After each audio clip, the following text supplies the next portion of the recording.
Yeah.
qu'on peut tous se tenir debout pour célébrer Jésus pour la vie du chantre.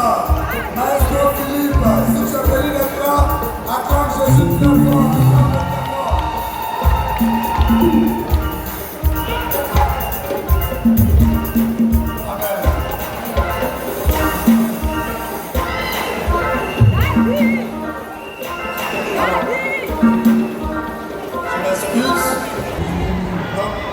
Là, on va faire quelque chose et puis après on va continuer encore avec le même midi. Amen, amen.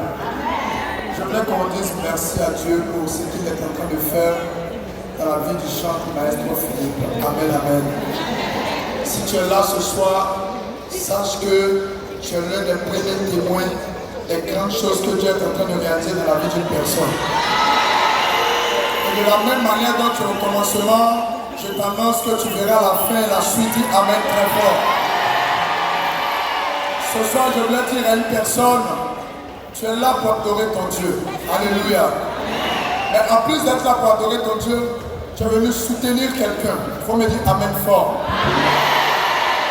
Et je voulais saluer toutes les autorités qui sont là, avant tout propos, toutes les religieuses, tous les prêtres. Je voulais saluer tous les hommes de Dieu, les modérateurs, mon frère Edouard Marie.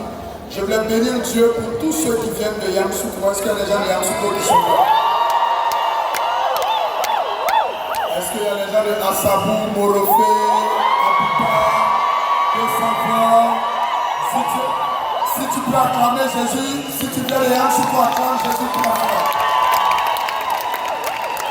Et puis nous, on voulait vous dire que Maestro Philippe ne vous appartient pas à vous seuls à Yamoussoukro.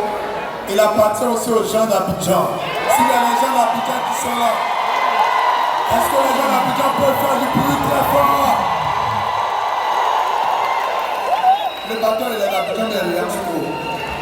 Batteur, il faut que je te sente quand je suis en mouvement. Hein? Est-ce que les gens d'Abidjan peuvent acclamer Jésus très fort?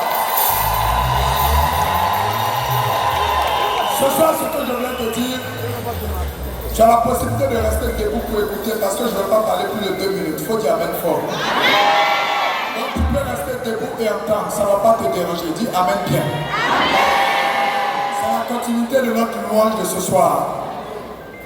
Vous savez, dans Genèse chapitre 37, ma Bible me dit que Joseph a fait un rêve. Dis à ton rêve.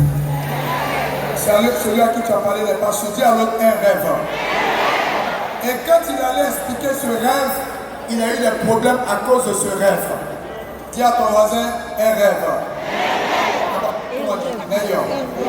Voilà, dis à ton voisin, un rêve. La plupart des problèmes que vous vivez, c'est à cause des rêves que Dieu a déposés sur vos vies.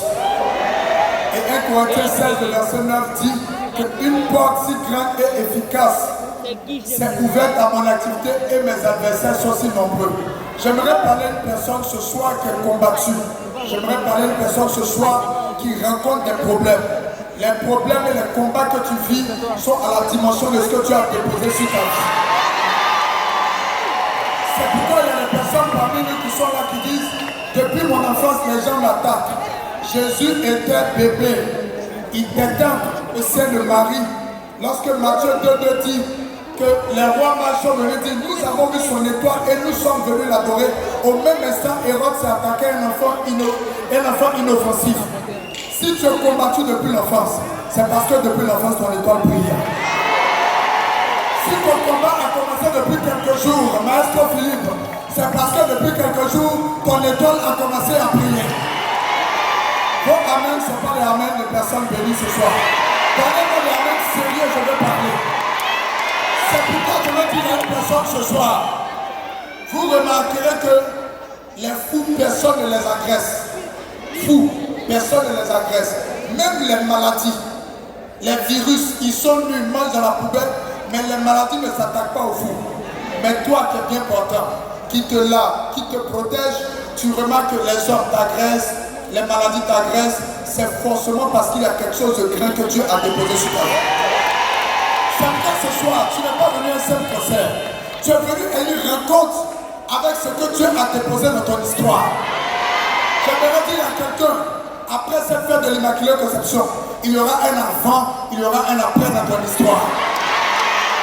Tous les jours font 24 heures. Mais il y a les 24 heures. Lorsque ça arrive dans la vie d'une personne, les autres 24 heures sont impactées. Je vois les 24 heures à partir de demain être impactées par ton témoignage. Je pensais que je parlais à toute l'assemblée.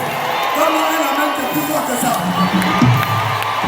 Si ton main est plus puissant, je déclare que ça t'arrive au nom de Jésus. Je voudrais dire à une personne ce soir, tu as choisi la meilleure part à ce conseil de l'unité. Dieu va ressusciter tout ce qui était forme d'unité à laquelle tu aspirais, qui tardait à venir. Il y a des foyers qui vont être réconciliés. Il y a des élévations professionnelles qui vont être réconciliées. Il y a des vies spirituelles qui vont être restaurées. Il y a des finances qui vont être restaurées. Si tu dis Amen, que ton voisin reçoit au nom de Jésus. Aujourd'hui, je suis déjà 1 minute 30. 30 secondes qui restent, je vais te dire quelque chose. Ma Bible me dit que le troisième jour c'était un dimanche. Dis avec mon troisième jour. Marie et Marie de Magdala arrivent au tombeau. Elles sont allées chercher un homme là-bas qui était mort. Un homme dont les mains avaient été perforées. Un homme sur le visage duquel on avait craché. Quand elles sont arrivées là-bas le troisième jour, comme toi aujourd'hui au troisième jour, elles ont demandé où est Jésus. Et quelqu'un était là-bas pour leur dire, qui cherchez-vous? Celui que vous cherchez n'est plus ici. Il a déménagé. Je voudrais dire à une personne ce soir, il y a des gens comme Marie et Marie de Magdala qui collectaient dans la tombe des chômeurs, dans la tombe des célibataires, dans la tombe des personnes endetées, dans la tombe des personnes malades. Je t'annonce que ce troisième jour, ils repartiront là-bas te chercher. Quelqu'un sera là-bas pour leur dire, qui cherchez-vous? Elle n'est plus ici. Elle est mariée désormais. Elle n'est plus ici. Elle a des enfants désormais. Il n'est plus ici. Il travaille désormais. Tu me dis amen. Sans le 15 secondes. Et quand Joseph a fait ce songe, ses frères l'ont vendu. Je veux dire à une personne qui a été vendue, l'heure de ta libération a sonné. Ses frères l'ont vendu. Joseph est entré en Égypte nu. Il est rentré pas avec de garde de corps, pas avec de protocole, mais nu. J'aimerais dire à une personne, ne te regarde plus à ton apparence d'aujourd'hui. Parce que derrière le Joseph nu, se cachait le futur premier ministre qui allait diriger l'Égypte. Je veux dire, tu n'as pas bien compris. Dis à ton voisin, ne me regarde pas à mon apparence. Dis, ce que tu vois, c'est du camouflage. Frères et sœurs, mais l'élévation de Joseph est venue comment? Et j'atterris là. Un jour, Pharaon fait un rêve. Vous savez, frères et sœurs, quand Dieu veut vous élever, ne vous attendez pas à ce qu'il prenne des choses, une fusée ou un hélicoptère pour venir vous livrer la bénédiction. Il peut prendre une chose simple. Quelqu'un a dit, quelqu'un répète s'il te plaît. Oh, Cocola, c'est qu'il a dit, Dieu va prendre une chose simple. Sinon, on rêve 3 à 4 fois par jour, même quand on ne se souvient pas. Mais ce jour-là, Pharaon a fait un rêve. Cette rêve qu'on fait tous les jours, là, c'est ce que Dieu a utilisé pour faire de Joseph le premier ministre. Joseph a dormi prisonnier. Le matin, il s'est réveillé prisonnier. Vers le soir, il était premier ministre. Je vois quelqu'un pour qui ça va commencer plus fort que ça. Ton amen n'est pas un bon amen. Ton amen n'est pas efficace. Je vais te dire, tu as commencé aujourd'hui, mais avant la fin de ce jour, les choses vont changer. Dis amen très fort. Mais le secret de Joseph, le rêve que Joseph a fait en Genèse 37, s'est réalisé à un moment. Le jour Pharaon a fait un rêve. Joseph a expliqué le rêve. Maître, là, c'est pour toi. Voilà, ça c'est pour toi. Tous ceux qui ont venu, c'est pour Maître. Que Dieu te bénisse. Le rêve que Pharaon a fait, que Dieu vous bénisse. Le secret de Joseph, c'est qu'il a aidé Pharaon à comprendre son rêve. C'est le jour où Joseph a expliqué à Pharaon son propre rêve que lui-même, Joseph, son rêve s'est réalisé. Je veux te dire, chaque fois que tu soutiens quelqu'un qui est en train de déballer son rêve, tu te prépares à déballer toi-même ton rêve. Ce soir, je ne suis pas là Je ne suis pas là pour me faire voir. Nous sommes venus accompagner un homme de qualité, un homme qu'on a vu chanter. Nous, c'est Abidjan, qu'on a vu sur les réseaux sociaux. On apprécie le travail qu'il a fait. Mais ce soir, ne part pas d'ici sans l'accompagner dans son rêve d'impacter le palais de la culture. Et je peux dire même après le palais de la culture, la plus grande salle, pourquoi pas des stades, pourquoi pas des terrains.